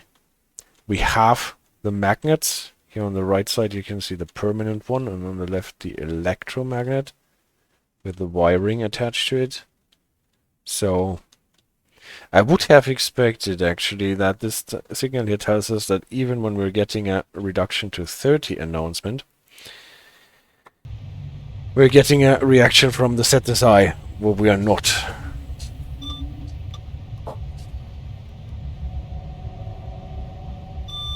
Ah, we got one. Nice. We got one. We got one. At least so this works out as I thought it would.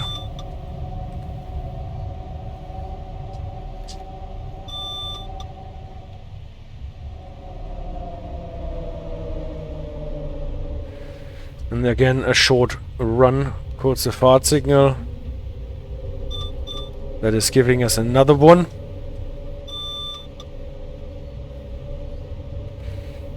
Maybe can just check whether this is an overspeed control loop. That would be great. Superpole says no, the stream is lagging for you. Oh, I'm sorry. Ah. I need to drive the train out of the way.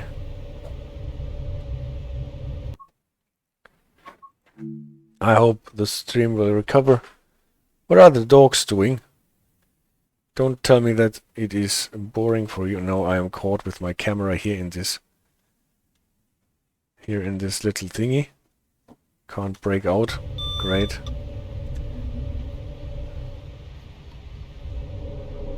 And I will stop the train first and then look outside whether there is a second magnet for the overspeed control loop. I actually was drinking and Kara was jumping about on the couch.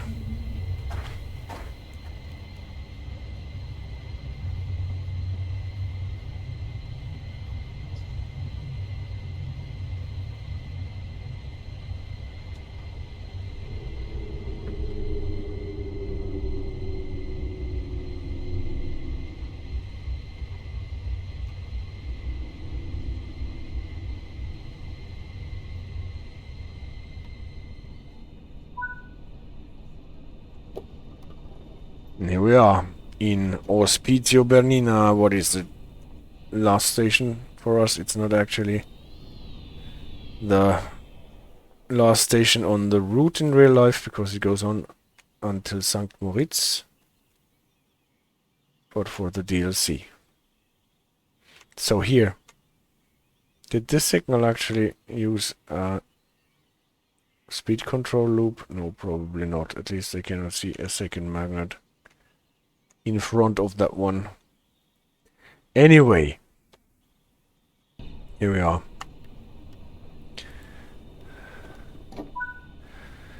That's it for today. I actually managed to get this train up the hill without speeding, but sometimes not actually making full use of the speed limit because there are sometimes not probably signaled. Anyway, I hope that Rivet will fix the speed sign thing according to Amy's Excel table. That would be great. her spreadsheet, I think is the word. Wonderful. With those, great. Oh, I'm already not sitting in my seat anymore. Then I have to sit in a seat here, so that I can use the cameras again. So with those really gorgeous views out of the Alps, I conclude the stream for today. Thank you very much. Great, Paul, that you joined us. Thank you, AJ. And I hope it was halfway interesting. See you around and take care. Good luck for Tuesday, Paul. And until next week.